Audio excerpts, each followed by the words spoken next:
আসসালামু আলাইকুম। সংবাদে আপনাদের সবাইকে স্বাগত জানাচ্ছি। আমি ফিরোজ তোহা। শুরুতেই সংবাদ শিরোনাম।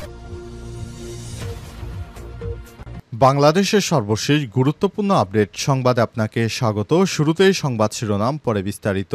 প্রথমেই জানাবো, সাবেক এমপি সেলিমা ইসলাম গ্রেপ্তার।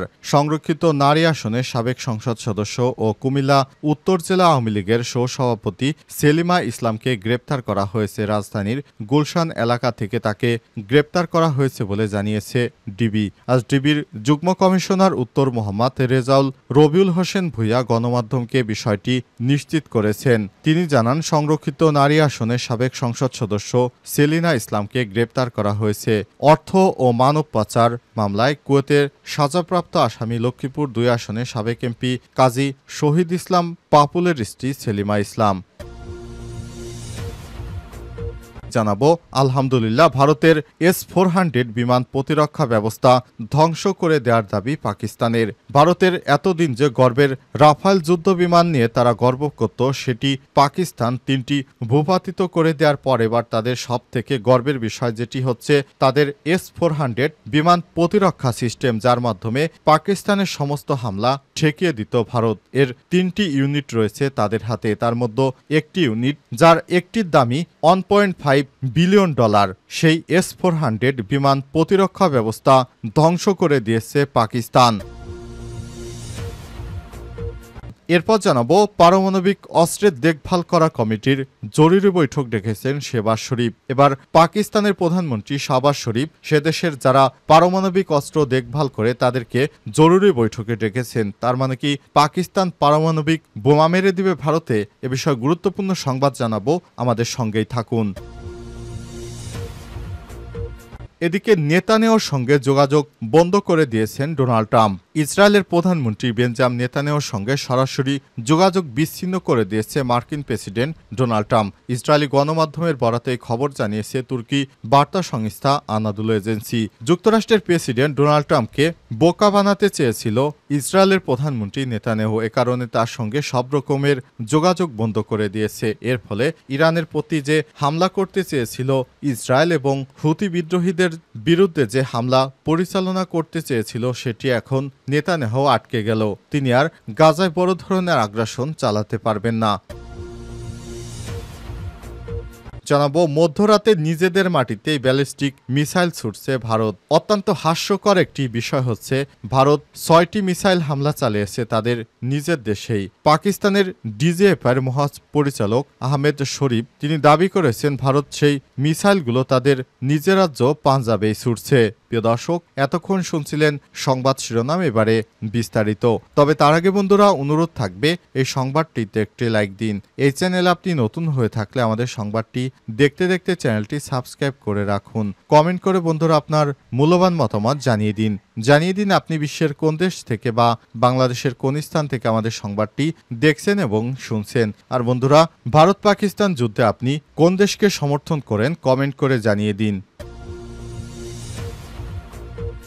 সাবেক এমপি সেলিমা ইসলাম গ্রেপ্তার।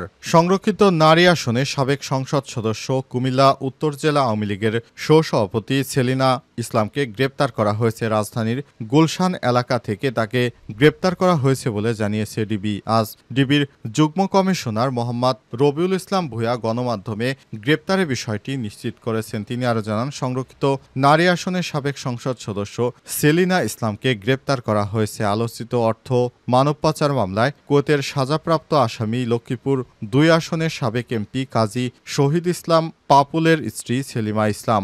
আকাশ একাদশ জাতীয় সংসদে সংরক্ষিত মহিলা আসন ৪৯ থেকে স্বতন্ত্র প্রার্থী হিসেবে নির্বাচিত হন কুয়েত প্রবাসী শিল্পপতি সেলিনা ইসলাম।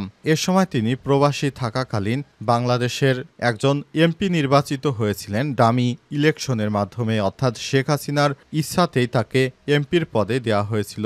অবশেষে তিনি দীর্ঘদিন ধরে শেখ হাসিনা পালিয়ে যাওয়ার পর আত্মগোপনে ছিলেন। অবশেষে আত্মগোপন থেকে তাকে গ্রেপ্তার করতে সমর্থ হয়েছে বাংলাদেশের আইনশৃঙ্খলা রক্ষাকারী বাহিনীর সদস্যরা। গ্রেপ্তারের পর তাকে আদালতে নিয়ে যাওয়া হয়েছে এবং সেখান থেকে তার পরবর্তী বিচার কার্যক্রম পরিচালিত হবে বলে জানা গেছে বিভিন্ন সূত্র থেকে। ভারতের S-400 বিমান প্রতিরক্ষা ব্যবস্থা ধ্বংস করে দেওয়ার দাবি পাকিস্তানের। কাশ্মীর ইস্যুতে চলমান উত্তেজনার মধ্যে এবার ভারতের অত্যাধুনিক আকাশ প্রতিরক্ষা ব্যবস্থা S-400 ধ্বংসের দাবি করেছে পাকিস্তান। ভারত এই আকাশ প্রতিরক্ষা ব্যবস্থাটি রাশিয়ার কাছ থেকে কিনেছিল। পাকিস্তানের দাবি, অপারেশনাল বুনাইনাম মারসুসের অংশ হিসেবে তারা ভারতের পাঞ্জাবে জলন্দর জেলার আদমপুরে অবস্থিত S-400 বিমান প্রতিরক্ষা ব্যবস্থাকে সফলভাবে লক্ষ্যবস্তু করে ধ্বংস করে দিয়েছে। পাকিস্তানের নিরাপত্তা সূত্রের মতে দেশটির বিমান বাহিনী তাদের প্রতিশোধমূলক হামলায় হাইপারসনিক ক্ষেপণাস্ত্র প্রযুক্তি ব্যবহার করেছে, যার মধ্যে একটি JF-17 থান্ডার বিমান গুরুতর আঘাত হেনেছে বলে জানা গেছে। S-400 সিস্টেমটি অত্যাধুনিক। এটির মূল্য প্রায় $1.5 বিলিয়ন, যা ভারতের সবথেকে মূল্যবান কৌশলগত সম্পদের মধ্যে একটি। অবশ্য গত মঙ্গলবার রাতে পাকিস্তানে ভারতের মিসাইল হামলা চালানোর পর থেকেই একের পর এক দাবি করছে পাকিস্তান। প্রথমে তারা পাকিস্তানের 5টি যুদ্ধবিমান ভূপাতিত করার দাবি করে, পরে ড্রোন ধ্বংস করার দাবি করে। কিন্তু পাকিস্তান বলেছে, যদি আমাদের যুদ্ধবিমান তোমরা ভূপাতিত করো তাহলে প্রমাণ দেখাও। কিন্তু কোনো প্রমাণ দেখাতে পারেনি ভারত। যদিও এসব দাবির বিষয়ে ভারত এখন পর্যন্ত কিছু জানায়নি। তবে বিবিসি ভারতের রাফাল যুদ্ধবিমান ভূপাতিত করার বিষয়টি সত্যতা নিশ্চিত করেছে। শুক্রবার রাতে ভারতের 26টি সামরিক লক্ষ্যবস্তুতে ড্রোন এবং আর্টিলারি হামলা চালানোর দাবি করে পাকিস্তান। অবশ্য পাকিস্তান এমন দাবি করলেও ভারত এসব দাবির কথা স্বীকার করেনি। এই দাবি ছাড়াও ভারতের শীর্ষস্থানীয় ওয়েবসাইটগুলো হ্যাক করার দাবি করেছে পাকিস্তান। তাদের দাবি সাইবার হামলা করেছে তারা, যদিও বিবিসি এসব দাবির সত্যতা এখন পর্যন্ত নিশ্চিত করতে পারেনি। আর ভারতের দিক থেকেও এসব বিষয়ে কোনো মন্তব্য করা হয়নি। তবে ক্ষমতাসীন বিজেপির ওয়েবসাইটগুলো ভারতে দেখা যাচ্ছে, যাতে পরিষ্কার ওই ওয়েবসাইটটি এখনও সাইবার হামলার শিকার হয়নি। তবে চলমান উত্তেজনার মধ্যে পাকিস্তানের সবথেকে বড় সাফল্য মনে করা হচ্ছে যে তারা সফলভাবে ভারতের একটি S-400 সিস্টেমকে ধ্বংস করে দিয়েছে। পারমাণবিক অস্ত্রের দেখভাল করা কমিটির জরুরি বৈঠক ডেকেছেন শেহবাজ শরীফ। ভারত ও পাকিস্তানে পাল্টা হামলার মধ্যে পাক প্রধানমন্ত্রী শেহবাজ শরীফ দেশটির ন্যাশনাল কমান্ড অথরিটি NSCOর বৈঠক ডেকেছেন। NSCO দেশটির স্থল, আকাশ ও নৌবাহিনীর জন্য যৌথ কৌশল উন্নয়নে ভূমিকা রাখে। তবে এর আরও গুরুত্বপূর্ণ লক্ষ্য হল পাকিস্তানের পারমাণবিক অস্ত্রের দেখভাল করা, এ বিষয়ে সিদ্ধান্ত নেওয়া। NSC-এর বৈঠকে সভাপতিত্ব করেন প্রধানমন্ত্রী। এছাড়াও পররাষ্ট্রমন্ত্রী, প্রতিরক্ষা মন্ত্রী, স্বরাষ্ট্র এবং অর্থমন্ত্রী এবং প্রতিরক্ষা সামগ্রী উৎপাদন বিষয়ক মন্ত্রীও এই সংস্থার সদস্য। এই কমিটিতে জয়েন্ট চিফ স্টাফ, 3 বাহিনীর প্রধান, স্ট্র্যাটেজিক প্ল্যানস ডিভিশন SPD এর ডিরেক্টর সদস্য হিসেবে রয়েছে। SPD পাকিস্তানের পারমাণবিক অস্ত্রের রক্ষণাবেক্ষণের দায়িত্বে থাকা সংস্থা।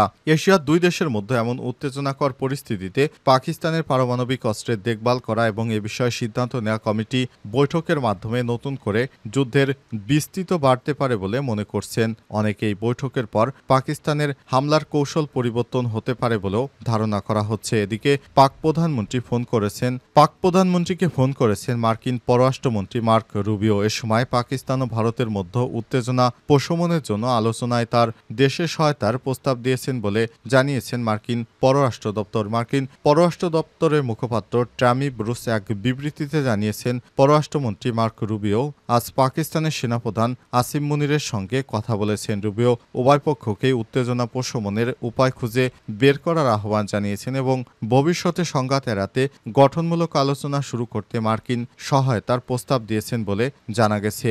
যুক্তরাষ্ট্র চাইছে যুদ্ধটি বন্ধ হয়ে যাক, কারণ এই যুদ্ধে যুক্তরাষ্ট্রের কোনো স্বার্থ নেই।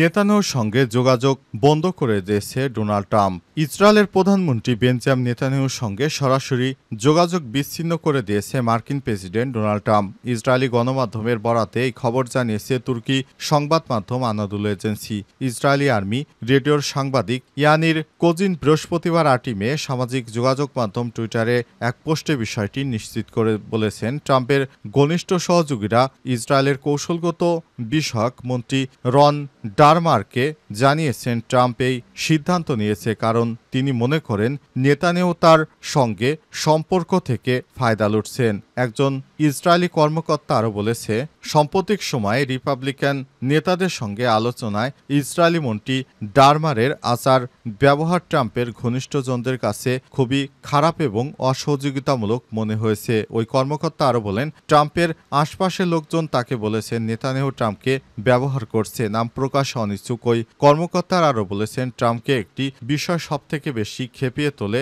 যখন কেউ তাকে বোকা বানানোর চেষ্টা করে বা চালবাজি করে। এ কারণেই তিনি নেতানিয়াহুর সঙ্গে সরাসরি যোগাযোগ বন্ধ করে দেওয়ার সিদ্ধান্ত নেন। মার্কিন ইসরায়েল সম্পর্কের অবনতির কারণে ইরান এবং ইয়েমেনে হুতিদের বিষয়ে একটি সুনির্দিষ্ট পরিকল্পনা এবং সময়সীমা উপস্থাপনে ইসরায়েলি সরকার ব্যর্থতার দিকে ইঙ্গিত করেছে। কোজিন এছাড়াও গাজার বিষয়ে নেতানিয়াহু সরকার কোনো স্পষ্ট প্রস্তাব দিতে না পারায় ট্রাম্প প্রশাসন অসন্তোষ আরও বেড়েছে বলে উল্লেখ করেন আর্মি রেডিওর ওই সাংবাদিক। ইসরায়েলের একাধিক সংবাদ মাধ্যমের খবরে বলা হয়েছে, নেতানিয়াহুর সঙ্গে যোগাযোগ বন্ধ করে দেওয়ার পাশাপাশি ফিলিস্তিনি সশস্ত্র গোষ্ঠী হামাসের সঙ্গে যুদ্ধবিরতি ও জিম্মি চুক্তি করতে ইসরায়েলের উপর চাপ প্রয়োগ করতে যুক্তরাষ্ট্র আগামী সপ্তাহে ট্রাম্পের মধ্যপ্রাচ্য সফর শুরুর আগেই যুক্তরাষ্ট্র চায় গাজায় হামাস ইসরায়েল যুদ্ধ বন্ধ করা হোক।